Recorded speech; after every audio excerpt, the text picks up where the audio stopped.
I feel like it's very necessary to be the opposite of quiet Yeah. right now, especially. Yeah. I guess that's why my handle's Joy Taylor Talks, I guess. Exactly. I love it. No, I was just like, it's literally perfect. It's literally perfect. So I want to get into it, but I kind of like you have so many defining moments. So I'm going to kind of start at, I guess, the top, and then we're going to kind of navigate through everything of how you culminated to this point. So walk me through the defining moment, because it happened kind of unexpectedly, I guess, in a way, for you to become the co-host of The Herd, right? So walk me through that day as much as you can recall. The phone call, or was it a text? Where were you? Who was the first person you told? Walk me through that day when you know you got the job for that. Well, it was kind of a process, because when I took the job, it actually went back to when I took the job with Undisputed, because when I came to LA and came to FS1, I came from Miami, where I had a 4-hour morning drive sports talk radio show. And if you've ever done sports talk radio, or just any radio in general, but especially talk radio, then you know you have to really be able to talk. To your point, I don't shut up. So I was going from that to FS1, where we hadn't had a show launched. So I was filling in on The Herd quite often, but that was my only real like consistent gig, because I wasn't on the show. I was here in LA. I was working for FS1, but I wasn't getting paid. I mean, I was getting paid, but I wasn't actually doing anything other than filling in on The Herd. So when Undisputed launched and that opportunity came up, it was obviously a massive opportunity and a new show launching with Skip Bayless and Shannon Sharp, and it's a big deal, but it's a moderator role, which, as we know, is very limited, which is part of the reason why I ended up launching the podcast. But, it was a role that for me was always going to have an expiration date on it, because I have a lot to say. And I came to FS1 and came to LA to be an opinionist in the sports space. So we'd kind of reached that crescendo of my time with Undisputed. And coincidentally, that was when Christine was leaving The Herd, and I had done The Herd. I was the main fill-in on The Herd. So I'd done the show with Colin a ton. Colin and I knew each other pretty well at that point. So it was it was a really seamless transition, as far as, it's a very different show than Undisputed, because I had done radio for years before I came to FS1. And because I'd filled in so much, I really knew the beats of the show. It was more about just getting in a rhythm with Colin. So it wasn't really, a one text or like one conversation thing. It was more of a process. Got it. Yeah. So was it still exciting, or did it kind of feel like, well, I've already been here, so it kind of just makes sense that I have the role? Any type of, celebration because of it, or was it feel like, hey, I'm already here? No, it's definitely exciting. Working with Colin is amazing. And, I was ready for the next step. Yeah. So I was excited for that. And I loved working on Undisputed, loved working with Skip and Shannon. Yeah. But, I'm always excited for a new role and a new challenge. So it was definitely exciting. It was definitely a huge honor that Colin wanted me on the show, and that he trusted me enough to put me in that position on the show. So yeah. I was very happy when the change happened. I would just put it that way. So I was just like, okay, good. Yeah, wasn't a fan. So anyway, so let's talk about, so you're in this industry that is the boys club, right? Not a lot of women to kind of see representation from. So talk to me about, was there someone that you seen, or the lack thereof representation, that made you feel like, I can work my superpower here. I can be this. I can do this. Yeah, I mean, I always admired Jamel Hill. Mm-hmm. She was really the only that I could think of, Black woman who had her own show in the opinion space. Yeah. And so when her and Michael were doing the show, I was like, that's what I want to do. I see her doing that. She has strong opinions. Mm-hmm. She's intelligent. She's funny. She's doing that. Like, she has her own show. And so that was always inspiring to me, but there's just not that many other women in the opinion space that have their own shows, period.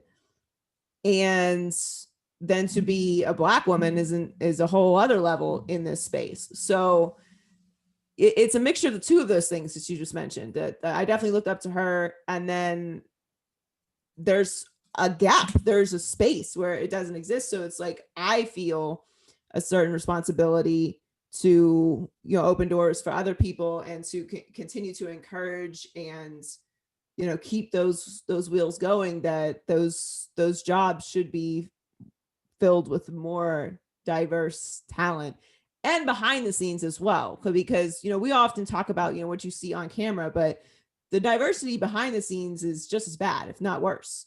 Yeah. So, you know, that's important, a very big important part of the business as well. Yeah. So let's rewind a little bit because you said that, and I think that brings up an interesting point. So your parents, were they athletes? So I know we know your brother played, and he's what, like 15 years older than you. So maybe when you were younger, he was already on the trajectory to, you know, play pro sports. But your parents, I want to know what that conversation was like, going to your parents, telling them, "Hey, I want to do sports journalism in a you know, early 2000s where there's like none. What, you got Sage Steele and, you know, maybe one or two others."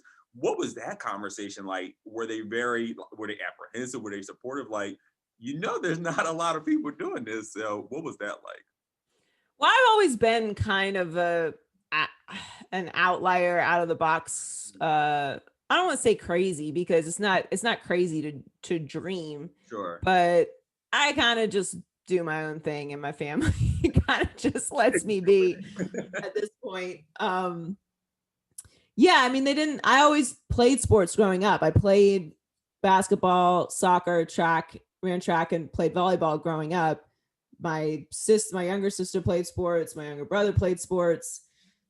I had other cousins that played football, and then obviously my brother. So being in the sports space or the sports business was not really that jarring for anyone around me. And I went to school for broadcast journalism. Right. So, you know, once I was in school, it was like, okay, this is what I'm going to do. And you know, I think just my personality in general, it wasn't really like that Shock. scary of a thing. I'm a very aspirational person, and I always have been. And being an aspirational person can sometimes be paired with a certain level of anxiety, because I always feel like I have so many things I want to accomplish and so many things that I need to do. And it's more of a need than it is a want. And so that can make me kind of an impatient person when it comes to my career. And sometimes those irritations can affect the people around me. So I think it's important. I've taken a step back, especially over the last year, to kind of appreciate things more. Yeah. Because, you know, when you're on the grind, things happen that are positive and you're like, cool. All right, what's next? And great, what's next? And I made it a point at the Super Bowl this year, because I was back in Miami with FS1, and we had these incredible sets. And I'm back where my career started, when I went to college, and, you know, we're on South Beach, and it's this huge, incredible moment. And I really tried to you know, breathe all that in. So I try to slow down a little bit now and really enjoy each milestone a little bit more, rather than just, you know, kind of pressing through onto the next thing. But yeah, no one was really like surprised that I picked something out of the box to do.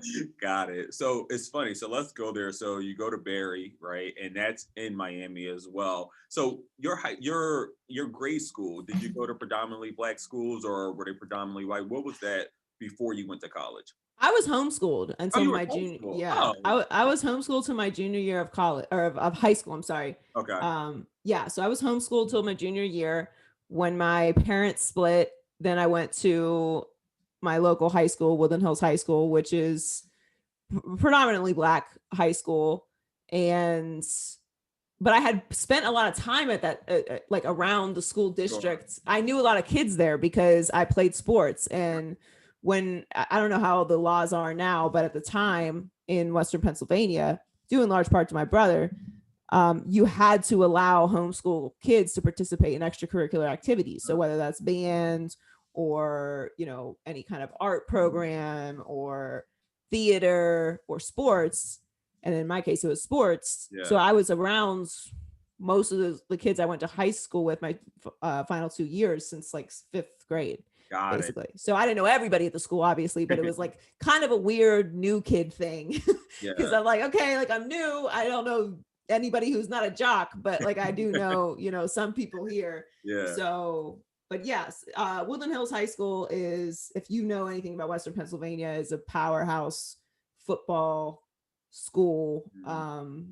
Rob Gronkowski, Yeah. Jason, Steve Breston, Ryan Mundy. I mean, the list goes on and on of guys who have gone there and then gone on to, NFL careers and multiple Hall of Famers, obviously. Right. So, Including your brother, obviously. So when you went to college, walk me through those experiences. So what was that like? So if I'm not mistaken, Barry is predominantly Black, Hispanic type of school, right? So because I want to know where this fire that you have come from. I want to know when was the inception of that, of you just being very vocal. I mean, you were on the, on the cuffs of everything, rather the Colin Kaepernick thing. You guys were very, I think, first ones I remember kind of like speaking on it from that vantage point. So walk me through the experiences during your college days. And that's when you also started doing radio and things there as well. So give me some of the highlights and some of the most challenging things there as well. Well, I think everything comes down to experience, right? I shouldn't say that. You can still be an advocate of something without having to experience it. Sure. You can empathize with people, and we call those allies. Yeah. And they're very important.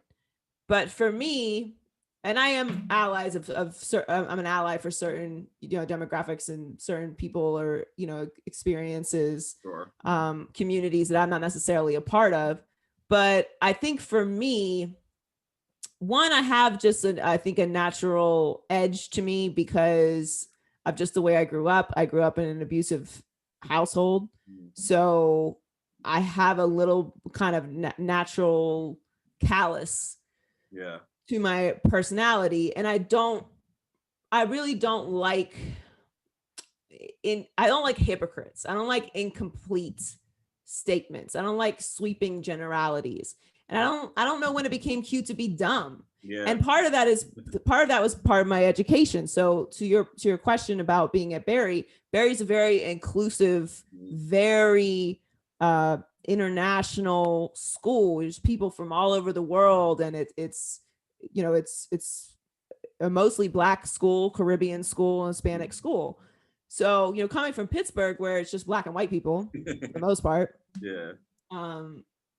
To South Florida and to Barry, you're getting a very cultural experience from around the world, and an education for me that was very intimate because it's not a huge school, and the broadcasting department was even smaller, obviously. So a lot of the kids, well, I say kids, were obviously grown old now, but when we were in school together, we went on to careers in that community. Like a lot of the people that I graduated with got jobs in Miami, due in large part to the way that we were getting our education. It's like they're in the middle of Miami, and you're, entrenched in the culture of that city and really what Miami represents, which is a melting pot for the world.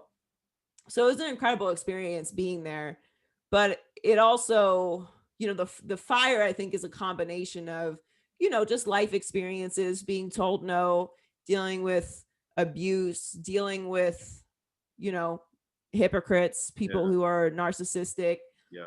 And also, I think that when you have the privilege of getting an education and getting an experience where you're dealing with people from different backgrounds, and not just, like, oh, you're Black and I'm Black, like, no, you're Black and you're from Dominican, or you're Caribbean, you get these different experiences from people from around the country and around the world, and you realize we have a lot in common.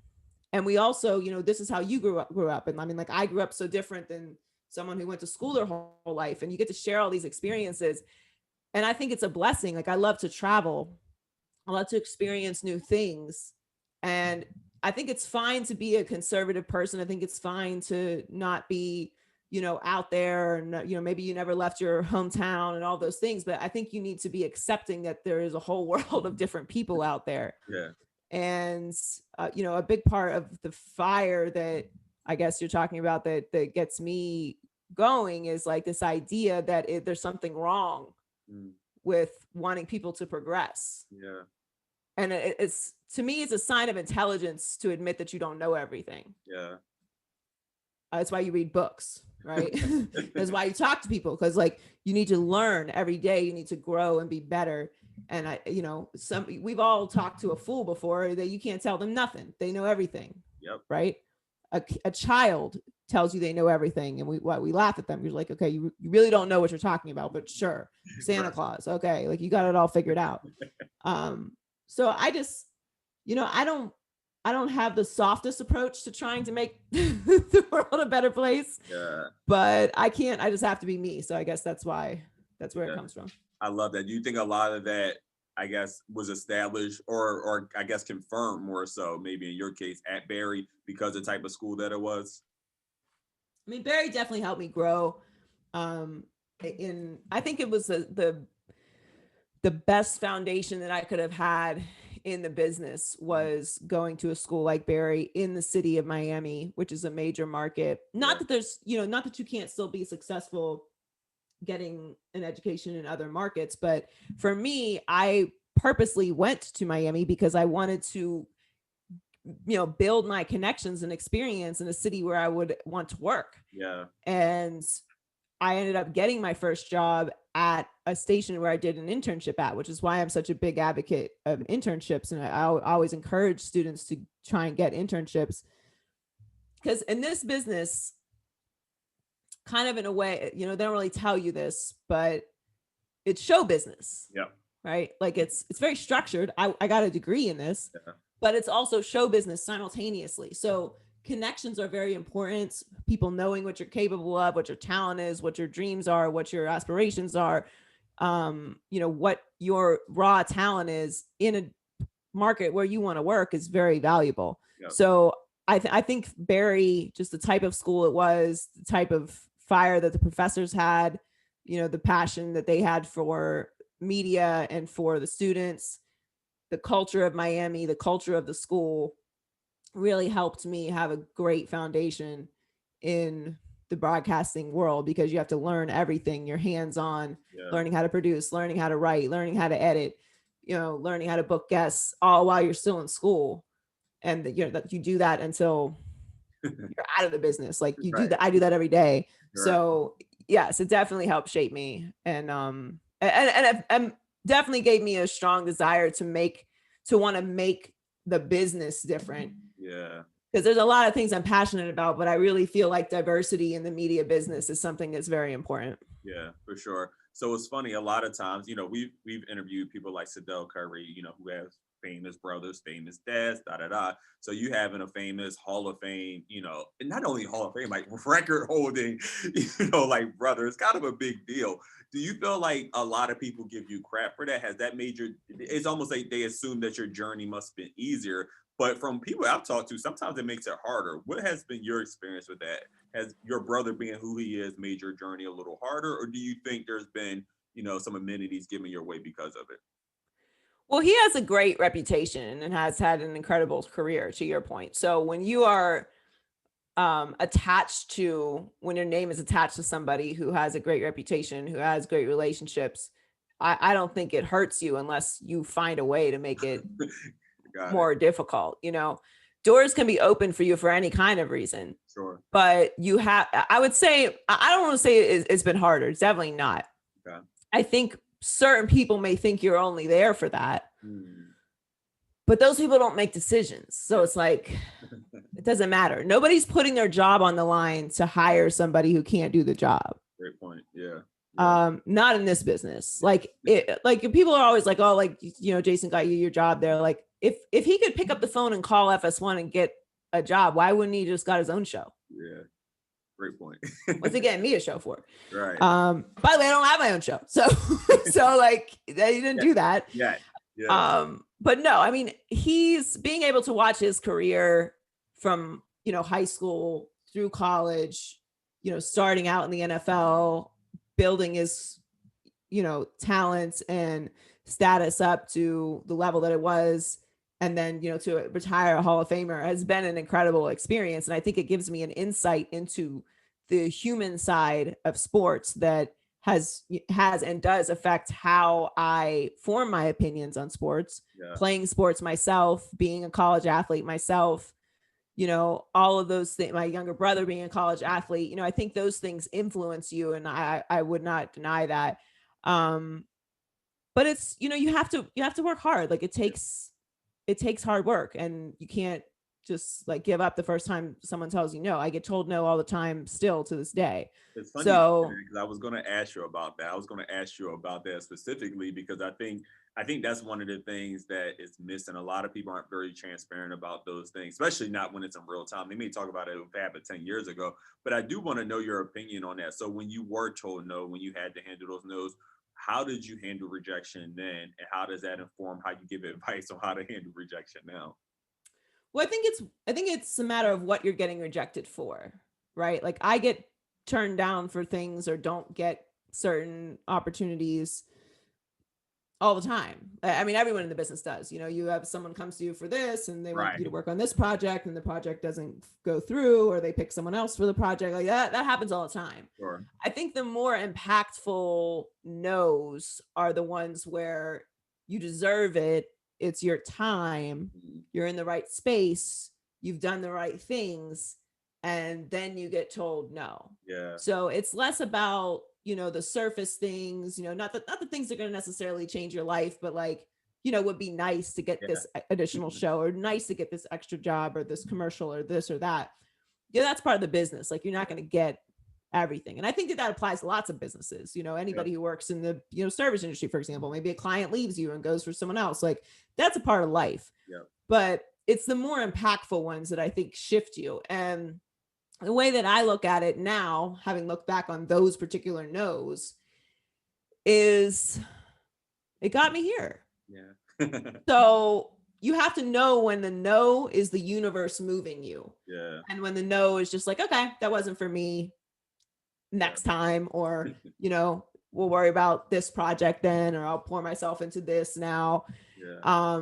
You have to have a thick skin because it's not all going to be yeses, no matter who you are. Yeah. And just know when something is meant for you and it's the right time. And if it doesn't happen, that doesn't mean that your career is over. It doesn't mean that it's never going to happen for you. It just means that this is not the right situation. And maybe it is a terrible boss who doesn't know what they're doing. Or maybe it is, you know, you got overlooked because they gave it to a man or whatever. Yeah. But you can't get paralyzed by it. So, you know, the biggest no for me in my career completely pushed me into a direction which has now led me to talking to you right now. Yeah. So I'm actually grateful for that no, because if I had been like, all right, well, I guess I'm just going to stay in this situation since you told me no, so I'm just not going to do anything. Like I channeled the no into, okay, this must mean my time here is over.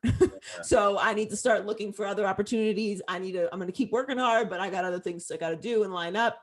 And that's what pushed me. I could maybe still be in that spot. Not I wouldn't be talking to you right now. So I think it's a matter of looking inward and saying, okay, I know I'm capable of doing what I'm being told no for. Yeah. So maybe I just need to be somewhere else to do it. Wow. And don't be afraid to go somewhere else. You know, there's one constant in life, and that's change. You can always count on that. You can always count on things are going to change.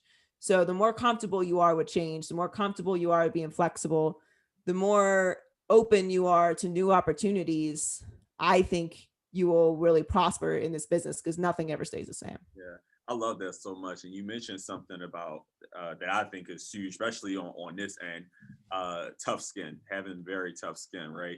And for you to talk about some of the things and be vocal about a lot of the things that you're vocal about, it shows that you have to have that. And so walk me through. So correct me, your father was African American, right? Your mother is Caucasian, right? American. So these conversations around race, when did you realize that, you know, you being Black was going to have you a different experience, and that, you know, race matter? Like, do you remember those conversations? Did they happen early in your household? Yes. My father sat me down and said, you need to be, how did he say it? I don't want to misquote, because it's the first conversation that I remember having about race. And he was like, things are not going to be easy for you. And they're always going to be a little bit harder because you're not white. So you need to be aware of that. You need to understand what that means. And you're just going to have to work harder. You're going to have to be better. And that's the way it is. Right. How So old were you about? Wow. I mean, I was really young. Like I was probably like 6. Wow. But he's right. And Yep. it's true. And sometimes you have to have those hard conversations, you know, in the Black community. That's a conversation. Like, that's what it is. And at this point in my life, having, you know, had that knowledge from the time that I was a baby, literally, is that, you know, I kind of look at it as, well, I'm going to be better than everybody then. Yeah. Because you have to be. You know, it's, if you're a woman, you got to be better than all the men. If you're a Black woman, you got to be better than everybody. So yeah, you have to be excellent to get the opportunity. You can't be average. You can't be late. You can't be anything, because they're always looking for a reason to count you out. Yeah. So I think that ends up backfiring on them in the end, because I mean, it's excellence out here. Absolutely. You said something on your podcast. You said for the George when the police officer who murdered George Floyd was convicted, I think you said something that you was relieved, not necessarily happy, right? You were relieved. Been about a year now, I think, almost to the date, right? A couple of days ago since it was 2 days ago. Yeah, right. So walk me through, like, what's, when you are on TV every day the way you are, in a position that you are, is it conflicting to speak on those things? Is it conflicting to say something? And when it happened, do you remember kind of where you were emotionally when it happened?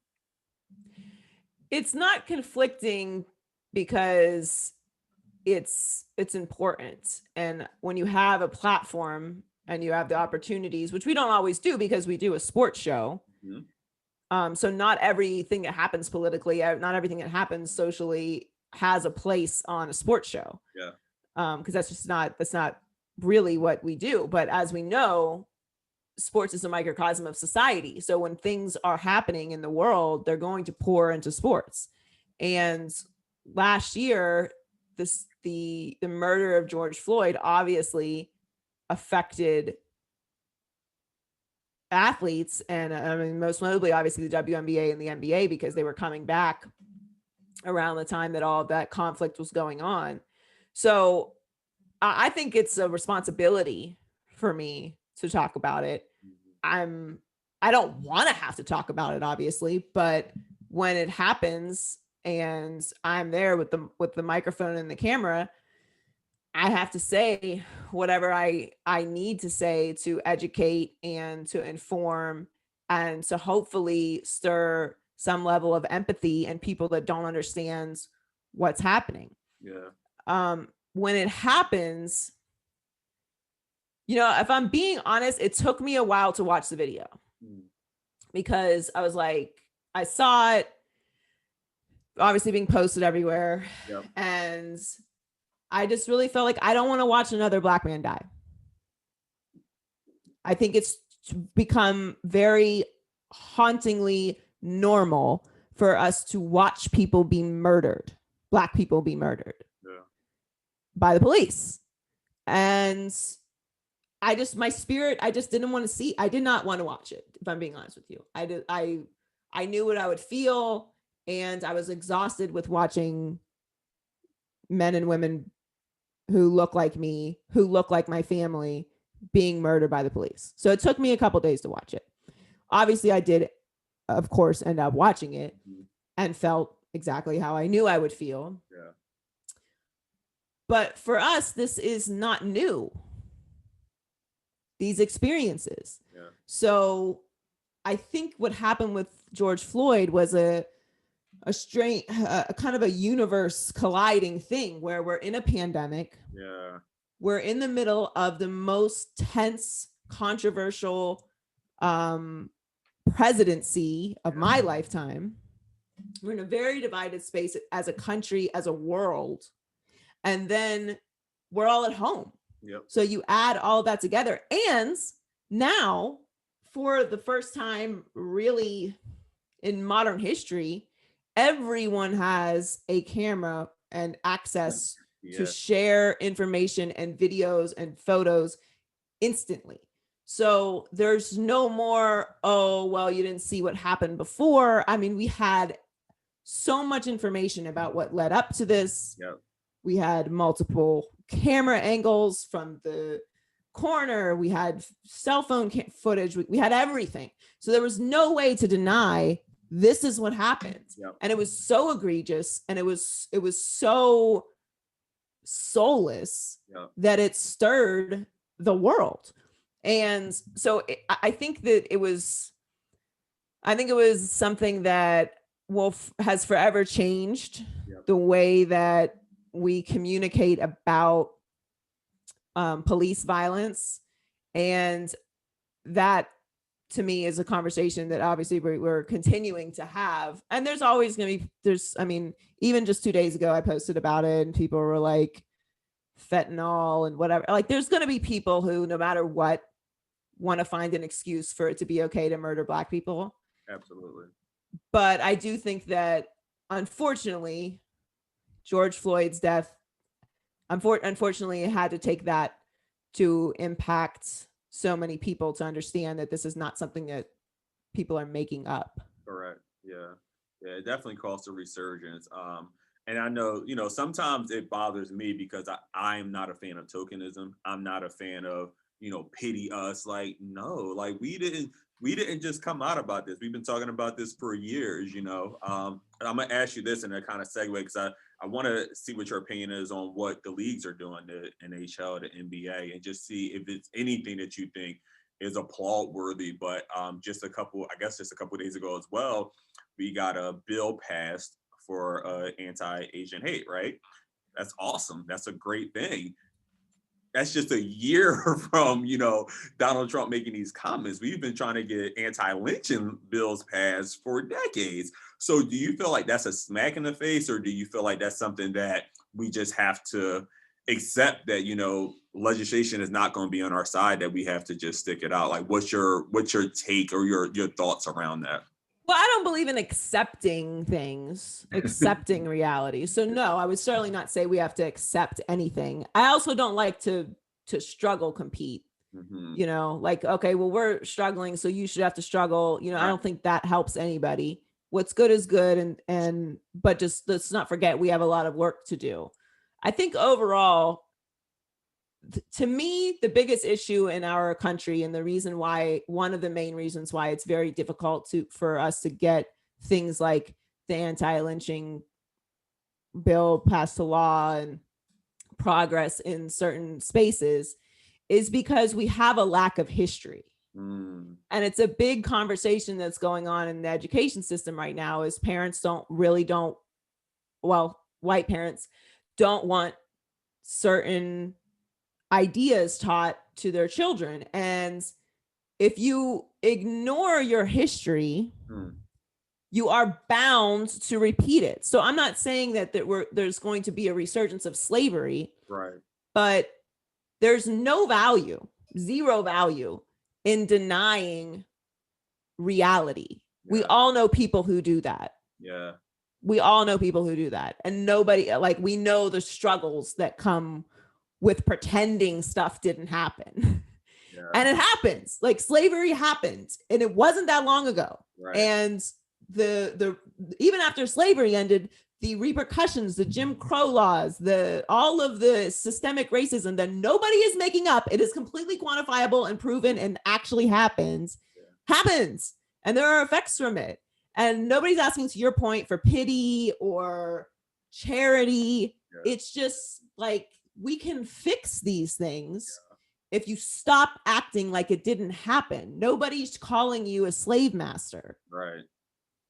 We need to teach the reality of how we got here as a country. If you don't acknowledge it, it's just prolonging the inevitable repercussions of it. Yeah. So from an intellectual space, I think that is the start. That's the starting point. That's the beating heart of why progress is so resisted when it comes to racial issues in our country, is because we refuse to be you can't fix a problem until you all agree it's a problem. So we have to teach the truth. The truth is, this country was built on slavery. Yeah. period. It happened. No one's making it up. Yep. It's not a fantasy, fairy tale, Hollywood movie. It is the truth. Yep. And we live in a post-truth society. So it's like anytime you bring that up, it's like, oh, you're being, I didn't do that. Like, nobody said you did. Who said that? Yeah. Who said that? But until we acknowledge that those things happen, until we acknowledge the repercussions of those things happening, until we eliminate the laws that are still in place all over the country due to people who were a part of that era being in charge without any checks or balances, then progress is going to be delayed, and you're going to keep hearing about this. So honestly, if you're tired of people talking about racism, you should just get on board and help us fix it. Now we don't have to talk about it anymore. Exactly. I love it. Is there anything that our leagues are doing that you applaud in the concerns of, systematic racism, systematic injustices, anything they're doing that you said, okay, that's helpful? Or do you feel like there just needs to be a lot more done? I think the leagues have done, we all want an immediate perfect answer for everything. And I try to consider myself a realist, and I try to consider that these are businesses as well. And there are a lot of people and a lot of money and a lot of decision makers involved. And while we'd all love to just wave a magic wand and fix everything overnight, that's not how the world works. Yeah. That's not to say take your foot off the gas, because that's not going to happen. Yeah. But, everything we just discussed are things that are in place of progress. So I think that the leagues have made significant efforts to acknowledge some of the biases and issues that were in place. Some of the, just for example, the situation that happened with Colin Kaepernick. Yep. And him not getting an opportunity, just acknowledging what happened there. Putting things in place like the Rooney Rule, which is, it is still flawed, because obviously we see that there are overwhelmingly more white coaches and white executives than there are Black executives in leagues that are predominantly Black players in the NBA and NFL, obviously. So there's a lot of progress that still has to be made. I mean, we can talk about women getting opportunities in those roles as well, which is very, very far off and, not as balanced either. Yeah. But I think that to my earlier point about, history and acknowledging that and acknowledging there's a problem, I think the first step to fixing anything is acknowledging that there's a problem, and then having people take the step to show that, this idea of diversity and equality, it's not actually just for us, it's also for you. And I think Bruce Arians this year was an incredible example of that, having the most diverse staff in all of the NFL and winning a Super Bowl, having the most women on his staff. All of his coordinators are Black. And he didn't ask for any acknowledgement. He didn't put it out there. He didn't, to your point, I don't know what the word is you used earlier, pander, like token. Yeah, right. It wasn't for any of that. It's just, there's guys, this is who he hired. He hired the best people and they won. Yep. So you can make the argument against it, but the proof is in the pudding. Yeah. So, I think it's steps, but overall, I think the leagues have acknowledged that there's issues with diversity. I think the leagues have tried to make significant steps. It's going to take bigger steps, take bigger chunks, take more, owners making those hires, because they're the ones that make those decisions at the top. But, and especially with the pandemic, I think that the leagues overall, just from a human perspective, aside from race, did an incredible job with testing and putting protocols in place to protect the players and just dealing with the pandemic and keeping sports going during an unbelievably unprecedented time. I think that they're headed in the right direction. Love it. So one last question. We're going to get into these rapid questions that I'm really excited to hear your responses. So again, I'm a big fan of you because, again, I feel like you just broke all the rules. I feel like you didn't follow any of the rules, right? I feel like if you look in, I'm literally can probably think of 5 women hosts or analysts, and they are very conservative, very different. You've kind of came and broke all the rules, because I think too often women are overly policed on what they wear, their body type, their hair, this, that, and the third. You just kind of came in and was just like, I'm showing up as me. Please explain to me where that came from. And what was that? Was it a decision of like, no, I'm going to dress the way I dress. My clothes are going to fit the way because the guy built me this way. I look the way I look, and I'm going to show up authentically me. It blows me away. I marvel at it. I admire it, because I just want to know where that comes from. I mean, what are they going to do? Say this because I talk to women in the business all the time, and obviously Black hair, particularly with women, is a very big conversation when you're talking about television and what's it supposed to look like. And I won't sit here and act like I didn't feel and literally get pushed into a space where, I need to have straight hair. I need to, not wear my natural hair. And it's not like professional. And so you get to a point where you're like, I'm not me. Not that I hadn't straightened my hair. I mean, I've straightened my hair before, obviously, but like, if I feel comfortable or if I want to wear my hair a certain way, why can't I? Yeah. And I think it's a match of, who you are, what you do professionally and what you bring to the table professionally to begin with. Yeah. And then, I think I just got to a point where I was like, I'm gonna just be me. Yeah. This is who I am. I don't want to play a character. I don't want to play a role. And that's how it went. I mean, the first time I wore passion twists on air last year was really just because we were back in studio and I didn't have hair and makeup in studio. So I stopped putting heat on my hair last March or something. Mm-hmm. And if you're going through a natural journey, when you put your heat on your hair, but it's a little shaky for the first couple of months. It's still kind of recovering. I got like curls back here, but like this one wants to go straight. Yeah, the curl patterns get different, but you look. Yeah. And then you have HD cameras on you and no hair and makeup. It's not like I'm doing it here in studio, right? Like I in my apartment. Like this is a studio set. Yeah.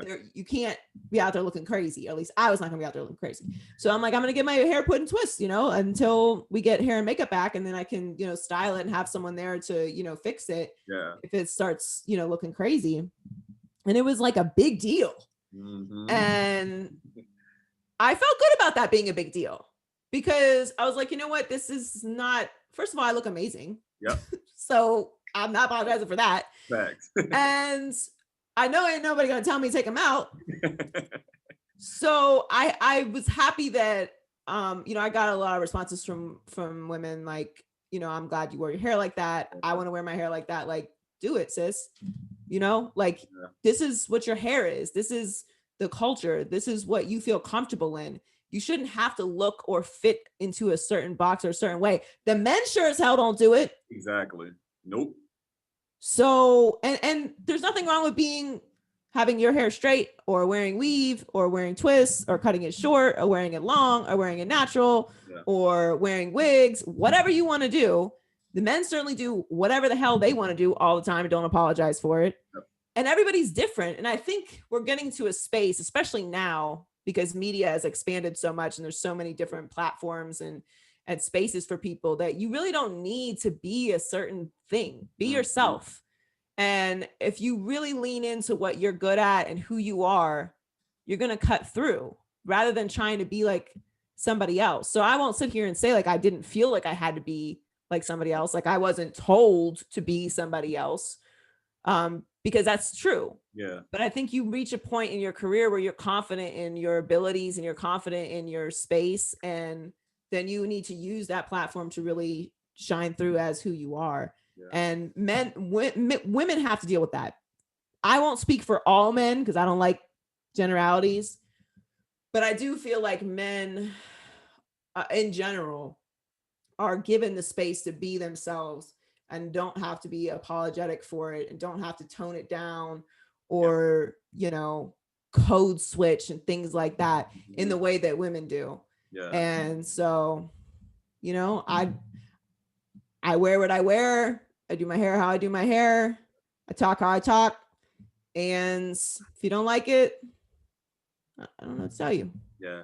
And I think I'm not for everybody. I don't have to be for everybody. Right. And I think it's so important. That's why I wanted to ask that question, because I talked to a lot of different women, and and again, just thinking about me growing up, because you and I are the same age. Actually, I might be a year older than you, but I just remember every Black woman that was on a sports channel, any of them, they all, and no offense, I love them, but they all look very similar in silhouette, right? All had to wear their hair the same kind of way. They all had the same slender build. So when I seen people like you and even Molly, even though I don't know if Molly's Black, but I think she is. But anyway, when I see women like that getting opportunity, I'm like, yo, that's necessary for people to see that there's not a cookie cutter version of women that are into sports, right? There's not a cookie cutter, version of women that can do this job really well. So I just really admire you for that, and I'll continue to root for you and champion you to be you. So well, thank you. No, I mean it's true though. Like men don't have maybe you'll have to wear suits, okay? But men don't have to have a certain haircut. Right. Men don't have to show up in a certain physique. If you're a big guy, you're a big guy. This is what you're gonna get today. If you're tall, you're tall. You're short, you're short. It's just it's not the same thing when it comes to television, because and there are obviously still certain expectations of looks that go into television. I'm not gonna get crazy here, but it's a visual medium. I'm not saying show up in your pajamas, but I'm saying show up as you are, like show up as yourself, because the world is everyone is different. Everyone looks different. There's tall people, there's short people, there's big people, there's small people, there's everybody, and everybody should be different and celebrated for that. You don't have to fit into a box. And I do think it, like, the traditional idea of beauty standards for men and women has changed a lot, and people are really tired of seeing why do I have to look like that? I don't look like that. When I go home, I don't look like that. Yeah.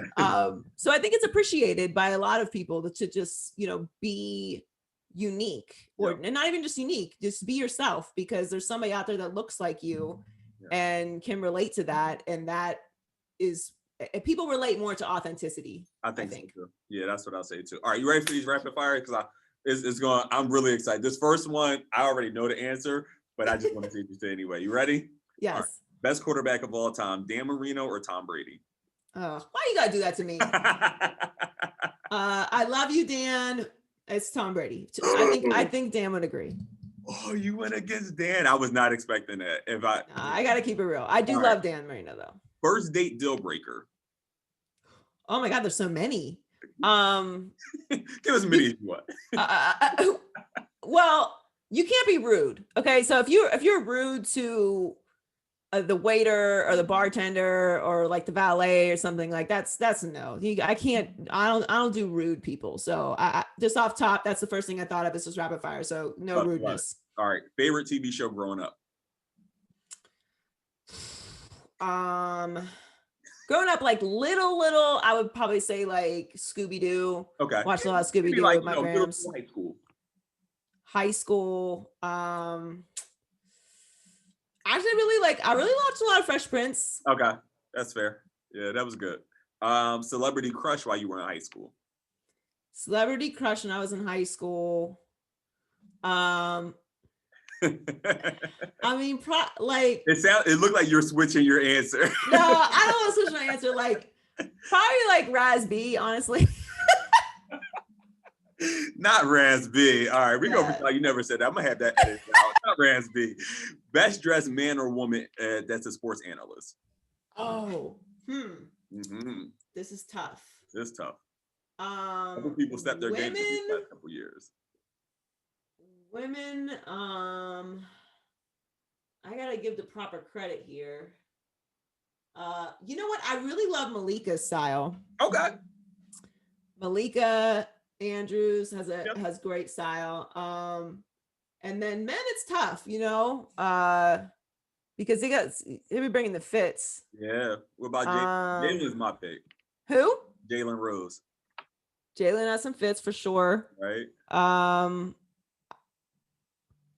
The cornerback from the Patriots. I mean, we're getting like all of sports. We're talking about just like sports media. Just sports media, yeah. Oh, just sports media. Okay. Yeah. I mean, Shannon has a great selection of suits. Emmanuel Acho. I know I'm sticking to my network. Yeah. But I said Jalen too, so we put Jalen in there also. All right, we'll put up there. All right, I'm not with you with Shannon. I'm gonna pretend like you ain't say that either. All right. One book you think everyone should read. One book everyone should read. I think 1984. Yeah. 1984. Here we go. Got it right here. 1984. Yep. This is a class. It actually says classic on it. Very old book. Yeah. It's very relevant to a lot of the things I talked about today. Erasing history. Yep. Living in a dystopian society where you can't be unique, you can't be yourself. Government controlled everything. A lot of the things that people say they don't want, but push for, ironically, within their same political space. Yep. So I think it's a very important book. I would say 1984. Yeah, great book. Who would win in a rap battle, Colin or Skip? I gotta give it to Skip. Skip. I'm gonna give it to Skip too. Who's winning the chip in the NBA this year? So I picked the Nets. Okay. I say that with no conviction. I think this year is very unique. It's like everyone always hates super teams and sure. All these stars and stuff. They don't, but they say they do. This year is all parity. Every team is flawed. Good point. The Lakers are flawed. They got injuries. The Nets have dealt with injuries all throughout the season. It's their first year together. Every team in the playoffs is flawed. So it's a really even space. So I say that with no conviction whatsoever. If I'm right, though, I'm going to brag. But you should. I have the Nets. I think I have Nets, Lakers, and I think that the Nets will be healthier come the finals, which is the only reason why I would pick against the guy. But I'm thinking the Bucks. Bucks or Lakers, but I'm going with the Bucks in 7. I'm mad at the Bucks right now because they're probably going to knock my Heat out. Yeah, they're about to crush them. But that's because everybody was talking trash. But all right, anyway, favorite movie of all time. Favorite movie? Yeah. Braveheart. Good movie. 2 women you admire the most. My mother. The famous people or just anybody? Doesn't matter. Whoever. Okay. It probably would be helpful if it's famous people so people know who they are. Okay, fine. All right. So obviously my mom, like we know we love my family. Famous people. I would say Beyonce and Oprah. I know those are kind of basic answers, but I that from you. You don't seem basic. You gave me basic answers. You know what? Well, I'll tell you why. I have non-basic reasons. Okay. So, because I'm not really like a big fan person. Sure. Like I have people I admire, but like I really like to study the greats at anything that they do. Yeah. And why they do it and why they're successful. And Oprah is just an icon of media. Like it's not just that Oprah is rich. Right. Oprah is constantly evolving, is constantly finding new ways to create content, is constantly pushing other people's content and supporting and growing other talent. And she's the best interviewer of all time. Like who could do that interview with Harry and Meghan but Oprah? Nobody. Yeah. And I say that as a Howard Stern zealot who is an incredible interviewer. Well, I agree. But like Oprah is just gifted. And Beyonce, I say Beyonce because if you watch the Netflix special Homecoming, Beyonce is a true artist. Like she's a true creative, but she's also been blessed with the ability to be an innate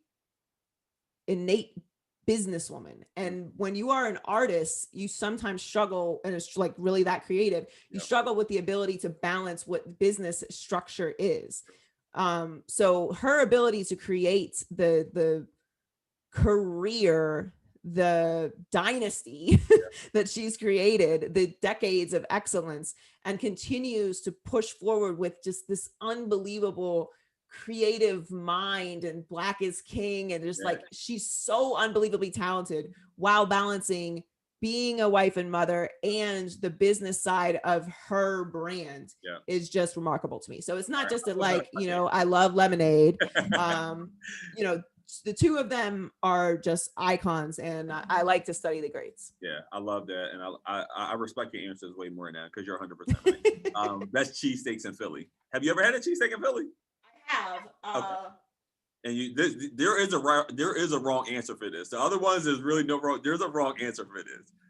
What's the one that's like on the corner? Most of them. Are you talking about Max? No, like the big one.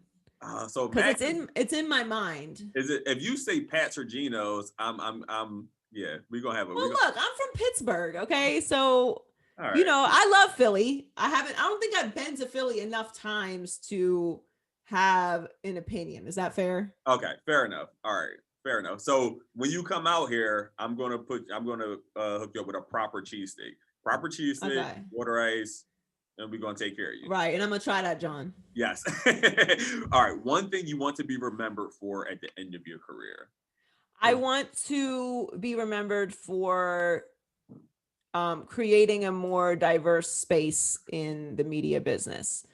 I was just complaining about this on Instagram the other day because I posted the shirt by Megan Reyes and everybody had something to say about it, as they always do on the internet. But I really believe this. It's not so much that, you know, I talk about it because people are like, oh, like Joy, you're on a national show. Like, yeah, not by accident. Right. And just because I'm here doesn't mean I don't want anybody else to be there. So when you say like you want things to be diverse or you want things to change, you also have to be the catalyst of that when you get the opportunity and the power to do so. So hire people who reflect that, you know, push for and advocate for other people to get those opportunities. So I really want to be remembered for somebody who didn't just talk the talk. Yeah. That's not really the kind of person that I am. It irritates me when people just run their mouth and don't do anything. Pandering, to your point. Yeah. Not that I don't appreciate allies, because that is important, but I also think you have to put all that talk to action. Yep. And when you get the opportunity to hire someone, when you get the opportunity to hire a Black woman, do that.